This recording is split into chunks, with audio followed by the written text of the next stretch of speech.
আসসালামু আলাইকুম।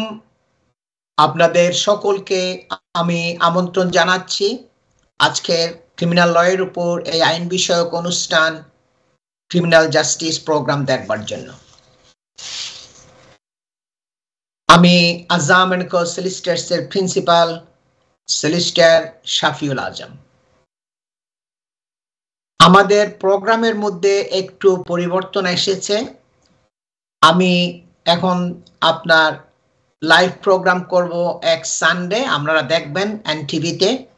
তারপরে সানডে আমার গ্যাপ থাকবে এবং পরবর্তী সানডে আমি আবার ফিরে আসব। অর্থাৎ এক সানডে আমি আসব, তারপরে সানডেটা গ্যাপ থাকবে, তারপরে সানডে আবার আমি ফিরে আসব আপনাদের কাছে এই প্রোগ্রাম নিয়ে। আর আজকের প্রোগ্রামটা আবার রিপিট দেখানো হবে কাল সকাল সোমবার 9:30 থেকে 11টা পর্যন্ত। আর এই প্রোগ্রামের মধ্যে আপনারা জানেন আমি শুধু ক্রিমিনাল ল বিষয়েই আলোচনা করি। আমি দীর্ঘ 25 বছর ধরে শুধু এই ক্রিমিনাল ল এর উপরেই প্র্যাকটিস করে আসছি। সে আমার firm solicitors firm Azam and co solicitors firm সে প্রতিষ্ঠিত হওয়ার পর থেকেই আমি যে অনেক বছর ধরে প্র্যাকটিস করে আসছি, 25 বছর ধরে প্রায়, এর মধ্যে আমি সবসময়ই শুধু ক্রিমিনাল ল এর উপরে প্র্যাকটিস করে আসছি। তাই এই প্রোগ্রামের মধ্যে আমি শুধু ক্রিমিনাল ল বিষয়ে আলোচনা করি। কনফিডেন্সিয়ালিটি ব্রিচ হওয়ার রিস্ক থাকে বলে, অর্থাৎ আপনার মামলার বিষয়াদি যদি আপনি টেলিভিশনের মধ্যে বলেন তাহলে এটা অন্যান্যদের জানা হবে, এতে অনেক গোপনীয়তা ফাঁস হওয়ার রিস্ক থাকে, কনফিডেন্সিয়ালিটি ব্রিচ হওয়ার রিস্ক থাকে। কারণ এগুলো হলো আপনার পুলিশ প্রসিকিউশন করে পুলিশবাদী কেস, যেখানে এই রিস্কের মধ্যে আমরা যেতে পারি না।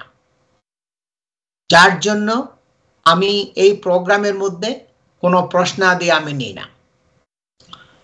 একজন স্পেশালিস্ট ক্রিমিনাল ডিফেন্স সলিসিটর হিসাবে সে অনেক বছর ধরে, প্রায় 25 বছরের সময় ধরে আমি magistrates court, police station, crown court, court of অ্যাপিলে সে ছোট বড় অনেক ধরনের কেস আমি করে আসছি।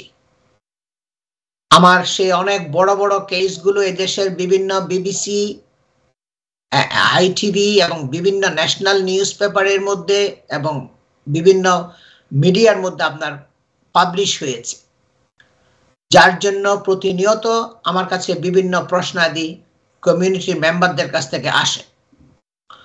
আর সেই প্রশ্নসমূহের উপর গুরুত্ব দিয়ে আমি ক্রিমিনাল জাস্টিস প্রোগ্রামের আলোচনার বিষয়গুলো ঠিক করি। আজকের বিষয়ের মধ্যে থাকবে প্রেস্টন ক্রাউন কোর্টে জাজ একজন মেয়েকে আপনার 8.5 বছরের প্রিজন সেন্টেন্স দিয়েছে, 8.5 ইয়ার্সের, কারণ সে ফলস এলিগেশন করেছে এশিয়ান গ্রুমিং গ্যাংয়ের এগেইনস্টে, যে তাকে সেক্সুয়াল অ্যাবিউজ করছে, এই ধরনের এলিগেশন করছে এশিয়ান লোকজনদের এগেইনস্টে। যার জন্য তাকে এই সাজা দিয়েছিল আপনার গত বছর, মানে এখন তো 2025 সাল, 2023 সালের আপনার মার্চ মাসে প্রেস্টন ক্রাউন কোর্টের জাজ তাকে আপনার জেল সাজা দিয়েছিল 8.5 ইয়ার্সের জন্য। সেই মিথ্যা এলিগেশন পুলিশের কাছে করেছে, সেক্সুয়াল অ্যাবিউজের, সেক্সুয়াল অ্যাসল্টের, অ্যাবিউজের এই সমস্ত এলিগেশনগুলো করেছে, যার জন্য সে দোষী সাব্যস্ত হয়েছে। I am going to talk about the general principles of criminal law in this program. Every case has its own facts, merits, and demerits.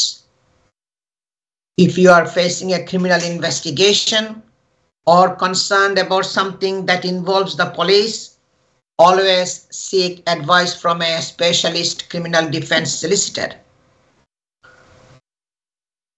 আমার বক্তব্যগুলো আমি বাংলায় এবং ইংরেজিতে মিশিয়ে বলার চেষ্টা করব যাতে সবাই বুঝতে সুবিধা হয়। সুতরাং পুলিশ যদি আপনাকে অ্যারেস্ট করে পুলিশ স্টেশনে নিয়ে যায়, সেটা ঘর থেকে হোক, রাস্তা থেকে হোক, আপনার কাজের জায়গা থেকে হোক, যেখান থেকেই হোক না কেন, পুলিশ যে কোনো জায়গা থেকে আপনাকে অ্যারেস্ট করতে পারে। তাহলে সাথে সাথে দেরি না করে আপনার পছন্দের একজন স্পেশালিস্ট ক্রিমিনাল ডিফেন্স সলিসিটর, যাদের যথেষ্ট অভিজ্ঞতা আছে, যারা ক্রিমিনাল লয়ের উপর প্র্যাকটিস করে আসছে, যাদের রেপুটেশন আছে ক্রিমিনাল লয়ের প্র্যাকটিসের জন্য, তাদের কাছে গিয়ে আপনি অ্যাডভাইস সিক করবেন। এতে দেরি করা যাবে না, কারণ দেরি করলে আপনার বিভিন্ন সমস্যা হতে পারে। আপনার অনেক ডিফেন্স আছে যেটা আপনি হয়তো লুজ করতে পারেন যদি দেরি করে অ্যাডভাইস সিক করেন, এবং যেটার আপনার পরিণাম হবে অনেক বেশি, যেগুলো কস্টলি আপনার পরিণতি আপনার জন্য হবে, যেগুলো আপনার সংশোধন করা সম্ভব হয় না, অথবা সংশোধন করতে অনেক কঠিন হয়ে যায়। এই জন্য সময় থাকতে শুরু থেকেই, যখনই দেখবেন আপনি একটা পুলিশের ঝামেলার মধ্যে আছেন, পুলিশ আপনাকে খুঁজতেছে, আপনাকে অ্যারেস্ট করবে, আপনাকে পুলিশ স্টেশনে নিয়ে যাবে, ইন্টারভিউ করবে, এবং আপনার কেস আপনি যদি মনে করেন এটা এখন এমন স্টেজে আছে, আপনি এনি টাইমের মধ্যে আপনার একটা প্রবলেম আপনি হবে, তখন এই আপনার দেরি না করে সাথে সাথে একজন ক্রিমিনাল ডিফেন্স সলিসিটরের সাথে মিটিং করে, যোগাযোগ করে, সবকিছু বিস্তারিত ডিসকাস করে প্রিপেয়ার্ড হয়ে আপনি পুলিশের ইন্টারভিউ ফেস করতে যাবেন। Being accused of a crime can be extremely distressing. একটা অ্যাকিউজেশন যখন আসে, এটা খুবই অত্যন্ত পীড়াদায়ক হয়, কষ্টকর হয়।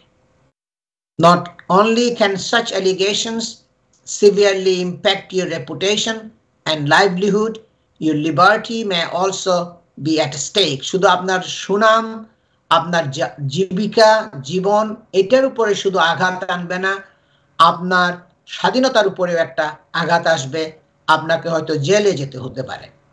If you are facing a criminal allegation, you need access to the best legal representation to defend you.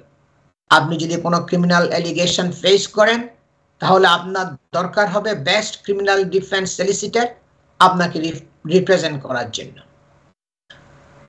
আমি আমার বক্তব্য আর দীর্ঘায়িত না করে আমি আমার কন্ট্রোল রুমকে রিকোয়েস্ট করছি, আপনারা প্লিজ জাজের স্পিচটা এখন আবার প্লে করেন।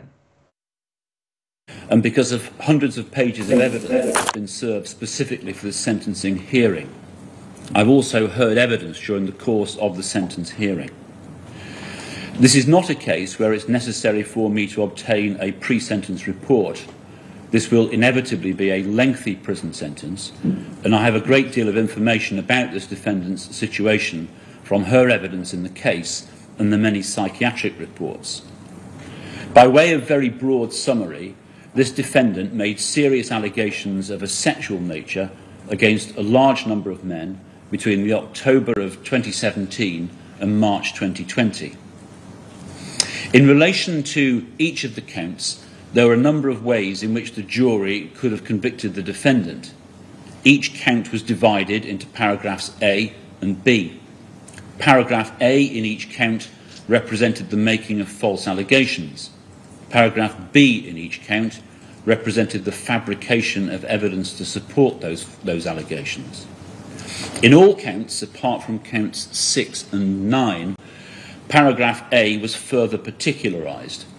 The jury was directed that they should only convict if the Crown had proved so that they were all sure of at least one of paragraph A, or one of its particulars, or of paragraph B. Thus, it is important for me to identify in each count my findings as to what was proved to the criminal standard. At the time of the commission of count 1, the defendant was 16 and 17. In relation to counts 2 to 4, she was 18. In relation to the other counts, she was either 18 or 18 and 19. She's now 22, having turned 22 during the course of her trial. On count 1, the defendant made an allegation against a young man whom I will refer to as C, who was hosting an informal get-together at his house. The defendant became drunk and smoked cannabis such that she was sick. C and others called for the defendant's sister and mother, and her mother picked her up. She then alleged to the hospital that she had been raped and made a police videotaped interview in which she asserted that C had kissed her, watched her urinate, commented on her pubic area, touched her bottom, sat on top of her, exposed her breasts and kissed them. He had, she said, threatened to set his dog on her and bury her in the garden or take her and put her in the sea. I am sure that this entire account is false and that she knew it was false. It was the Crown's case that she then created messages to herself which strengthened her allegation against C. Whilst I'm sure that these messages were not genuinely from C or from anyone present that night, I am not sure that these messages were fabricated by the defendant. It remains, in my judgment, a possibility that these messages were created by ill-intentioned third parties. It follows that in relation to count 1, she will be sentenced on the basis that she is guilty under paragraph A, but not under paragraph B. As a result of this allegation, C was arrested and interviewed on the 27th of November 2017. He wasn't remanded into custody, but had the matter hanging over him until the March of 2018.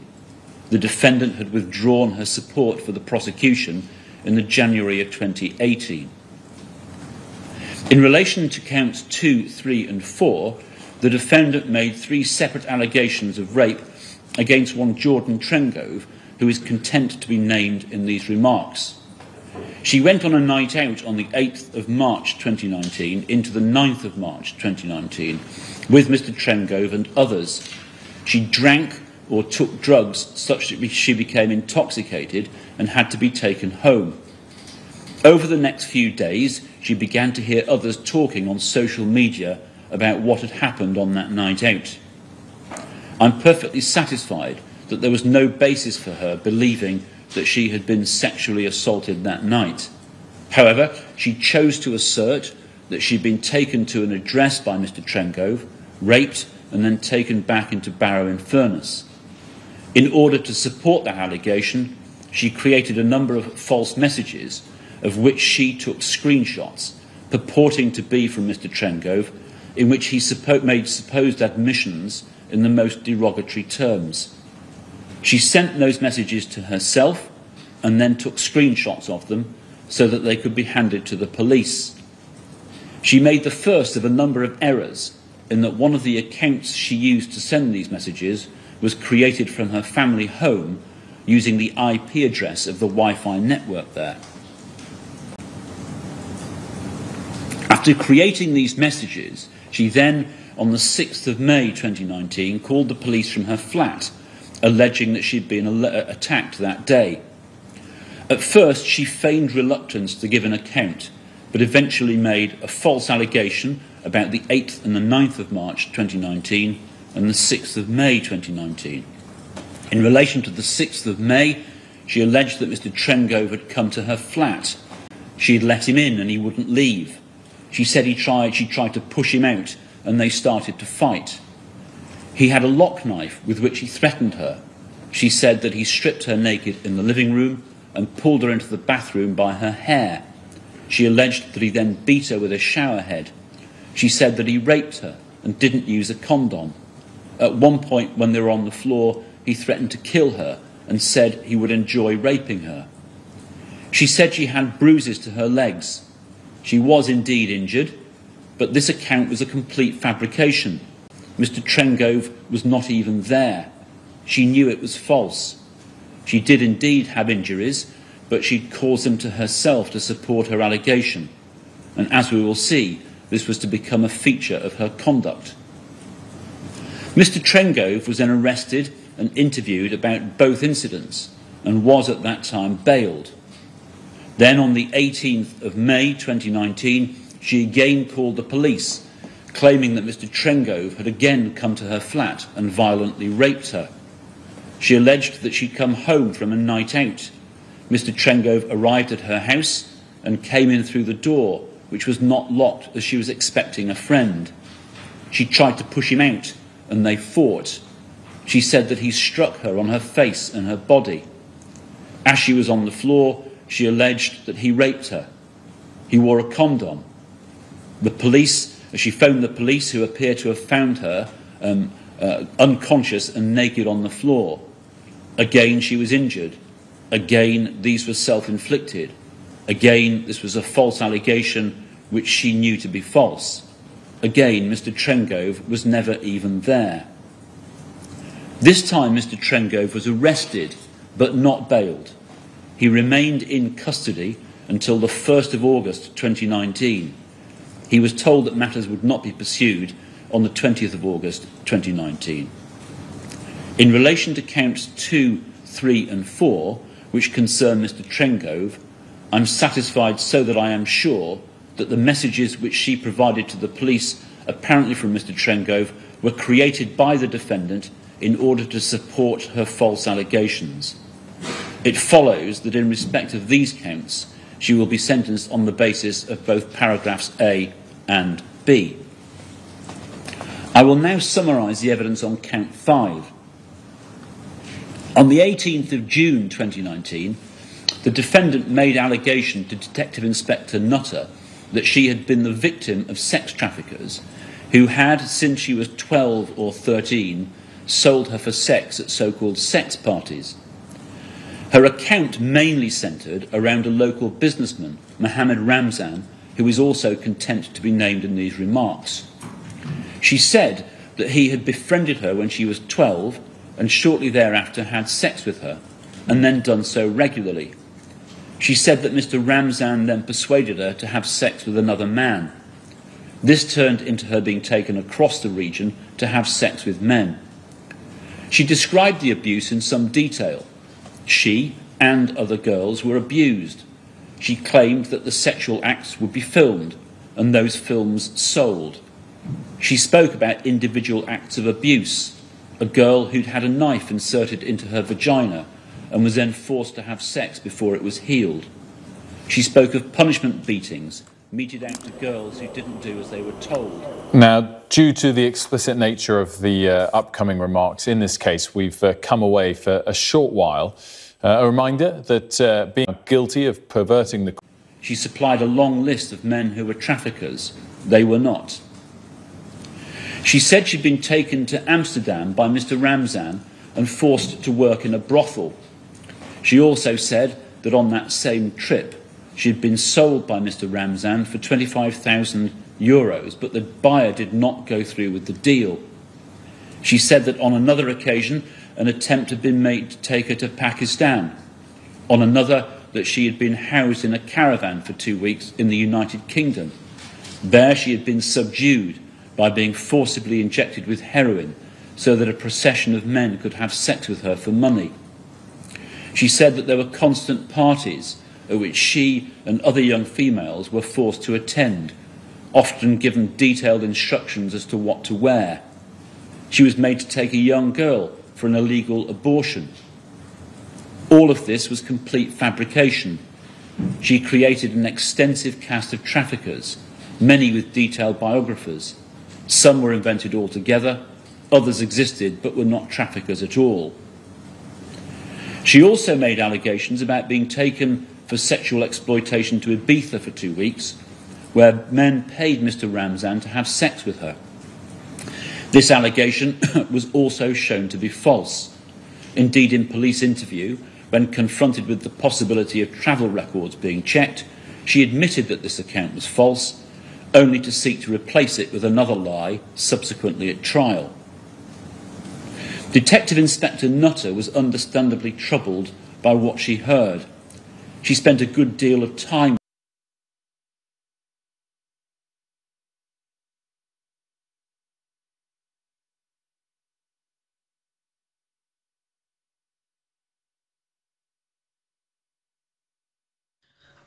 দর্শক, আপনারা শুনছেন এই জাজের speech. একজন women jailed for making false Asian grooming gang claims, যে সে একটা false অ্যাকুজেশন করছিল পুলিশের কাছে যে তাকে সেক্সুয়াল অ্যাবিউজ করেছে, সেক্সুয়াল অ্যাসল্ট করেছে, এবং এই মেয়েকে জেল হাজত দিয়েছে আপনার প্রেস্টন ক্রাউন কোর্ট 8.5 ইয়ার্সের জন্য।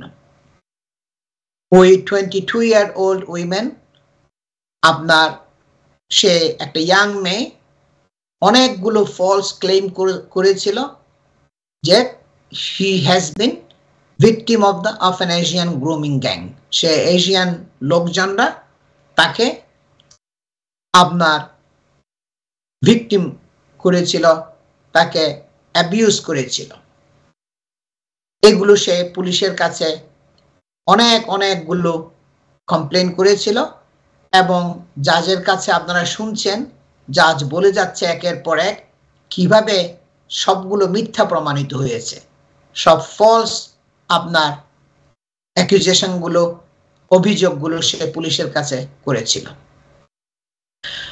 আপনার ওই মেয়েটা ছিল কামব্রিয়ার, এবং সে সেন্টেন্স হয়েছিল প্রেস্টন ক্রাউন কোর্টে আপনার মার্চের 2023 সালে 14th of মার্চে তাকে সাজা দিয়েছিল, এবং series of false rape allegation সে পুলিশের কাছে করেছিল। খুবই ভয়াবহ, অনেক নিউজে, পেপারে, পত্রিকায় আসছে। জাজের এখন যে স্পিচটা আপনারা শুনছেন এটা বিভিন্ন টেলিভিশনের মধ্যে প্রচারিত হয়েছিল। আজ আমরা এনটিভিতে জাজের স্পিচটা আপনাদেরকে দেখাচ্ছি। আপনারা শুনছেন জাজের স্পিচটা, প্রেস্টন ক্রাউন কোর্টের জাজের। এবং in a Facebook post in May 2020 which was shared more than 10,000 times, she described being beaten, abused and trafficked by Asian men. সে একটা ফেসবুকে পোস্ট দিয়েছিল, এবং সেই ফেসবুক পোস্টটা দিয়েছিল মে 2020 সালে। সেখানে আপনার 100,000-100,000-এরও বেশি টাইম এটাকে শেয়ার করা হয়েছিল, এবং সেখানে বলছিল কি সে তাকে প্রহার করা, মারধর করা হয়েছিল, বিটঅ্যাপ করা হয়েছিল, তাকে অ্যাবিউজ করা হয়েছিল, এবং তাকে ট্রাফিকড করা হয়েছিল আপনার এশিয়ান ম্যানরা সেক্সুয়াল অ্যাবিউজের জন্য, সেক্সুয়াল আপনার তাদের এগুলা স্যাটিসফ্যাকশনের জন্য এগুলো সব করছিল। এগুলো একটা ফেসবুকে সে পোস্ট দিয়েছিল মে 2020 সালে, এবং সেটা 100,000-এর মতো আপনার শেয়ার হয়েছিল। আমি শর্ট একটা ব্রেকে যাচ্ছি, ব্রেকের পরে আমি আবার ফিরে আসব। ভিডিওটা অনেক বাকি আছে, অনেকটুকু আপনারা শুনবেন। আমি আজম এন্ড কো সলিসিটার্সের প্রিন্সিপাল সলিসিটার শাফিউল আজম, সবাই আমার সাথেই থাকুন।